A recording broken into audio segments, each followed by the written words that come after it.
Welcome to Black Girl Say Something, where this black girl has something to say. And if I sound a little exhausted, y'all, it's because I am. Honestly, I did not realize that when I was having the kids practice their back to school routine.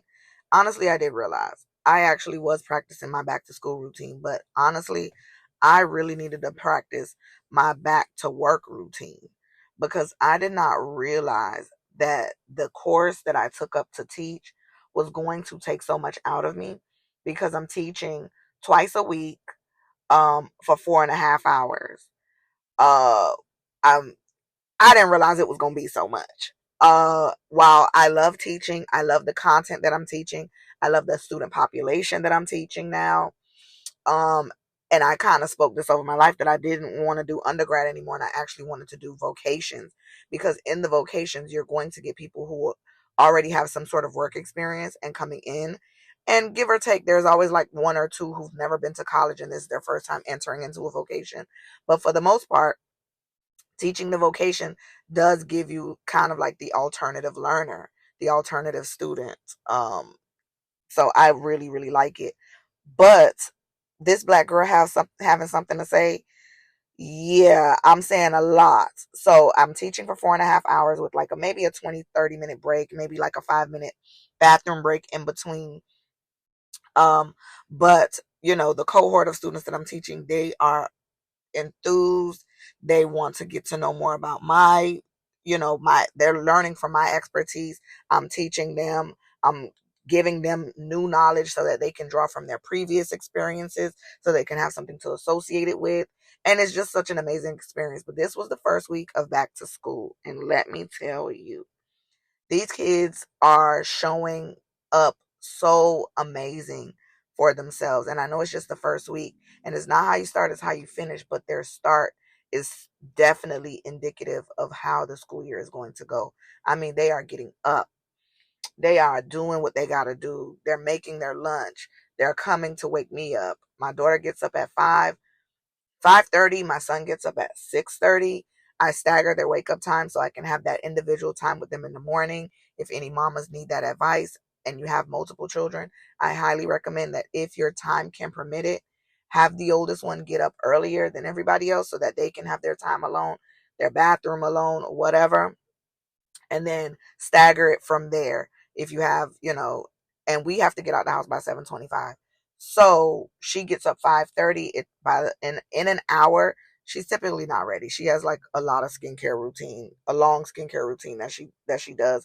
And I want her to take her time. So, I learned from last school year that having them get up 30 minutes apart um wasn't productive for her. So I wanted to create a space where it's more productive for her. I wanted to create a space where it's productive for him. And I wanted to create a space where I'm not getting up in the morning doing all that hooting and hollering. And I don't typically hoot and holler in the morning, but I don't want to be rushed either. And I know they don't want to be rushed. So it does give them time. So for example, she gets up at 5:30. She doesn't necessarily actually get ready till like 5:40. He gets up at 6:30. He doesn't really get ready till 6:40. By then they've like packed their lunch. I've done this thing where I take out their lunch the night before so they know what they need to heat up and put in the thermos and all of that good stuff. So it's been a really productive, a really good week to I'll probably come back and report to y'all something that I started working on last school year. I diligently worked on it over the summer, and it's going to be coming to pass for this school year. So I'm excited with my implementation program, my curriculum opportunity that I have created for grade school. So that's great. I'm back into the after school program. So I just did like my fingerprints background check for that whole thing. But I really did not realize I gotta up my vitamins. I'm back on my magnesium, y'all, because I was like, I've been going to sleep early. I'm talking clocking out 7:30. Okay, to start these 5 o'clock mornings. Because I do get up at 5, have my little moment to myself, and then I go back to sleep until the children start to trickle into the room. So I just want to say it was a successful week. I'm excited for the weeks to come. The school year is off to a great start. I have a 10th grader and a 6th grader. um another piece of advice that I can give. I was telling someone this, and they were like, "Oh, I didn't think that I need to implement that." And so what I've done, for my peace of mind, because when I pick them up from school, depending on the day when I pick them up, sometimes I'm coming straight from teaching. Sometimes I'm picking them up and having to go straight to teaching. So what I have implemented this school year is I got them, a good friend of mine donated me a whole bunch of school supplies. And so I made sure to keep a notebook apiece for each one of us, and we're going to brain dump our day. And so at the end, when they come home, soon as they come home, they take about 15 to 20 minutes to just brain dump, write out as much as you can. And so this way, by the time we have like dinner on the weekend or Friday when we just chilling and hanging out, we can kind of go over our week and see where we're at and have those types of talks. Because what happens is, last school year I learned that picking up two children from the same school still has totally different uh points of days because they're in different grades, right? And so I was finding myself getting overwhelmed, but I also would notice that one would overtalk the other, and then I can't keep up. And then when somebody says, "Hey, remember I have this at school," I didn't remember because it was so much information. I was having information overload. And so because I'm now working and I have to put everything into its compartments of like what I have to remember, and this is not like putting things to remember to do on the calendar, but just like the things that I just have to do. Like I have some paperwork I have to do for a student. I have this I have to do at home. I want to be able to remember those things. And so having them brain dump their day allows me to even go back and read it. So we all have this agreement, like we leave it in a common space, because if they want to just go and read it before and then we can talk about it another time, they can read mine, I can read theirs. And that's what we've been doing. So, if that helps someone, just wanted to put that out there. So they have a brain dump journal. They come home, they journal it all out. Yes, we still talk on the way home, but it's very much a little bit more surface level. Like I like to ask my kids, like I'm gonna always ask them how was lunch. But even though it's from home, I always ask them how was lunch, but I always ask them who they sat next to during lunch. What was the lunch conversation? Of course, my son is in middle school. He's made new friends, because there's a lot of newer kids at his school in middle school. So he's making new friends. So, he has new friends that he wants to tell me about. My daughter is not that she didn't make any new friends because she went from ninth grade to 10th grade, but still, it's 10th grade. There's new tea that she got to spill if she wants to spill it. That whole, we're in that gray area of teenagehood right now. And I'm navigating it as she is navigating it. And I'm allowing her the space to be vulnerable. I allow my son the space to be vulnerable. I'm allowing myself to be vulnerable with myself and giving myself grace and understanding of the things that I want and I need. And that's where we're at. So it was an eventful week. It was a productive week. It was a week where, we no longer in between contracts and business deals. We are in a contract and we about to sign a business deal on this Friday. So as you are tuning in, I thank you for your support. I thank you for listening. If something was said that resonated with you, if there was a piece of advice that you'd like to share with someone, I encourage you to do that. But also remember, you can subscribe to us over on Patreon. I did post some divorce updates over there if you're interested, as well as you can subscribe on YouTube, like us on Facebook, and of course, follow us on TikTok. And tune into the podcast wherever you listen to podcasts. I am now in the review harvesting phase. We're 3 years in and we need some reviews. So wherever you listen to the podcast, we're asking that you leave us a review, leave a review of the podcast, because we are looking to, venture out into some more podcast type events.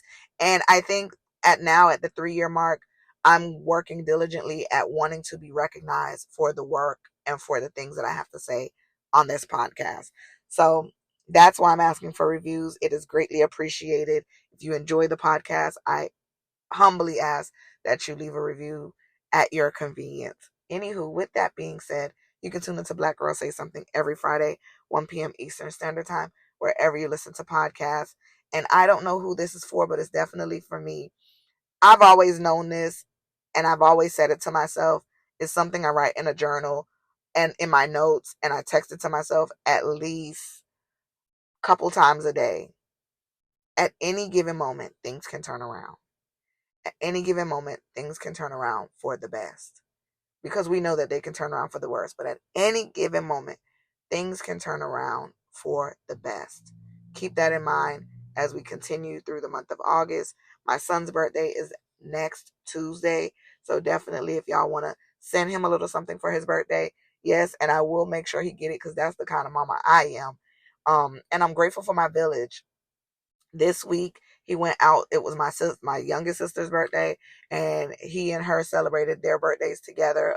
Celebrated his birthday early, her birthday a day late. They had like a little Leo dinner. I know I was wrapping up, but I wanted to share this with y'all.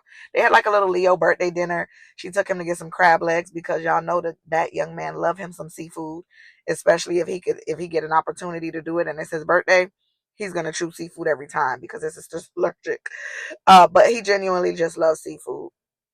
Um, so he did that, and then his cousin is taking him to the movies, and that I'm excited for him with that. He calls him uncle because he's a cousin that's my age, but yeah, he's taking him to the movies, and just to celebrate with him. And I'm so grateful for the village that's showing up for my son for his birthday this year, as I'm not able to do the things that I would like to do, but he is having a party next weekend. So one thing about a mama, one thing more specifically about a black mama, she gonna show up and make things happen for her children, on behalf of her children, for her children, giving them what they want, not just what they want, what they need, but getting them to a place to understand that mama gonna show up, because that's the job of a mom. That's the job. That's really the job of all, should be the job of all parents, but moms more specifically have a special gift of showing up and showing out for their kids, even when it's just a little bit, like Tupac said, trying to make a dollar out of 15 cents. Mamas do that. Mamas do that. We stretch it and we make it happen. So, anywho, this is not his birthday episode. I'm gonna give him another episode for his birthday. But happy birthday to him, and I'm just so proud to know that I'm their mom, that I'm his mom. I'm just Sometimes I just look at my kids and I'm just like, wow.